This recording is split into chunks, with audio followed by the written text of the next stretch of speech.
নির্বাচনের নাম করে ক্ষমতায় যায়, ক্ষমতায় গিয়ে তারপরে একটা ভীতি, একটা ত্রাসের রাজত্ব সৃষ্টি করে।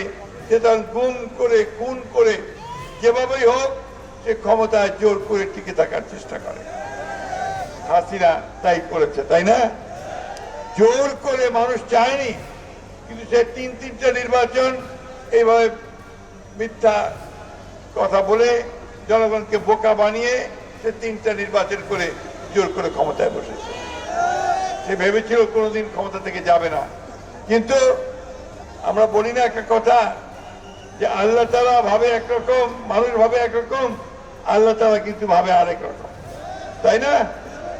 দেখেন কিভাবে একেবারে কয়েক মাসের মধ্যেই এই হাসিনাকে সব পরিবার সহ ছেলে মেয়ে বউর বউ ছেলের বউ সবকে নিয়ে পালিয়ে যেতে হয়েছে, তাই না? এবং যাওয়ার সময় সে সময় পর্যন্ত পায় নাই। তাকে গিয়ে যখন সেনাবাহিনীর লোকেরা বলেছে যে আপনি দুটো চয়েস আছে আপনার, আপনি দুটোর মধ্যে একটাকে বেছে নেবেন, সেটা হচ্ছে যে চতুর্দিক থেকে জনগণ আসছে উত্তাল সমুদ্রের মতো, তাদের দ্বারা পিষ্ট হবেন নাকি জান বাঁচানোর জন্য পালিয়ে যাবেন।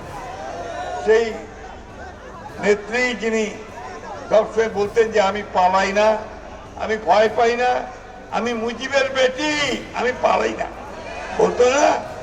কিন্তু সেই মহিলা তখন জীবন নিয়ে তার নেতা কর্মীদেরকে ছেড়ে দিয়ে সমস্ত সারা দেশে যে অসংখ্য আওয়ামী লীগেররা আছে তাদেরকে বিপদে ফেলে দিয়ে সে পালিয়ে গেছে, তাই না?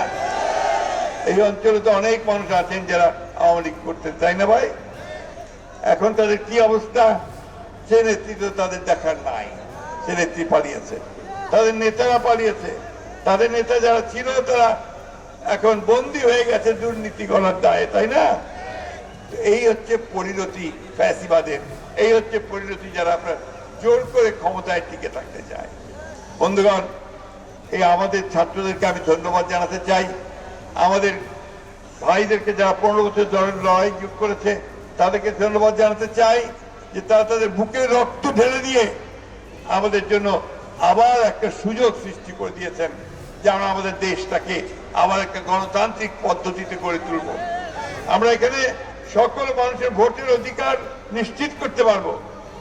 আপনারা এই আগে কতগুলো ভোট হয়েছে, ভোট দিতে পারছেন? আমাদের ছেলেরা ভোট দিতে পারছে? কেউ পারে না।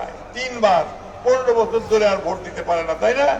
এই ভোটের অধিকারটা আমরা ফিরে চাই। আমার ভোট আমি দেবো, যাকে খুশি তাকে দেবো, তাই না? এটা বললে আবার কিছু কিছু লোকজন একটু অসন্তুষ্ট হচ্ছে যে খালি ভোটে চাচ্ছেন।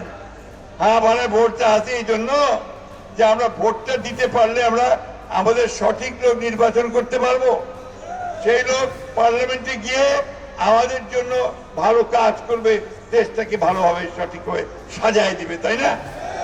এটাই আমরা চাচ্ছি। আমরা বলেছি যে সংস্কারটা আমরা চাই।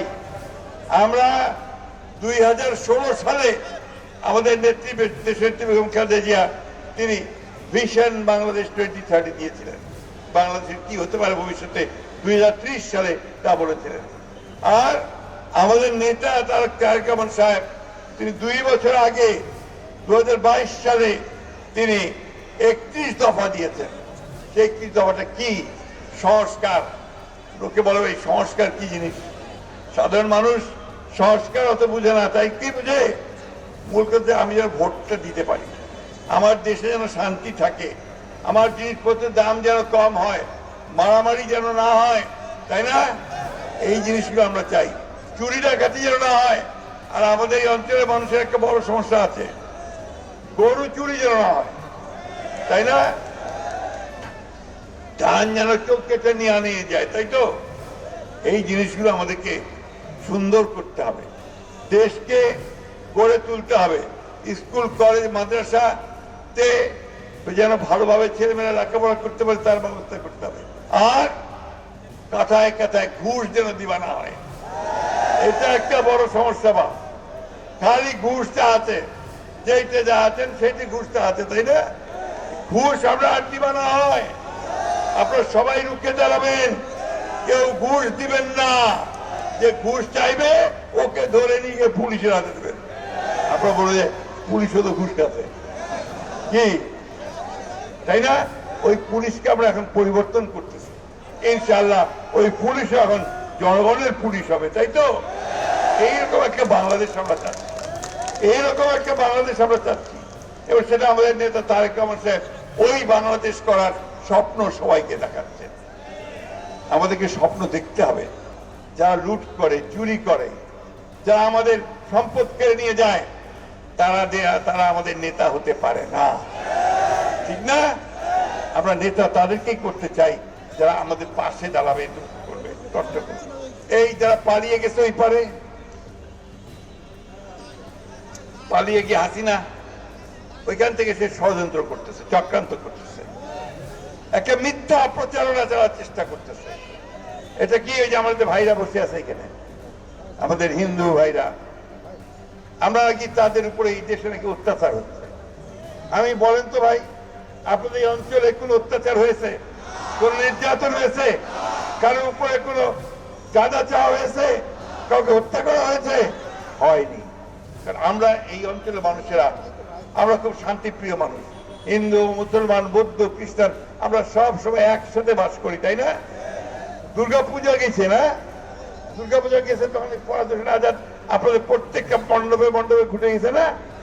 গেছে কিনা কয়েন? জোরে কইবা হবে। ওই অস্থিগুলো যা কছে এগুলো আমার বিভ্রান্ত করেছে, আমাদেরকে বিপদে ফেলার চেষ্টা করতেছে।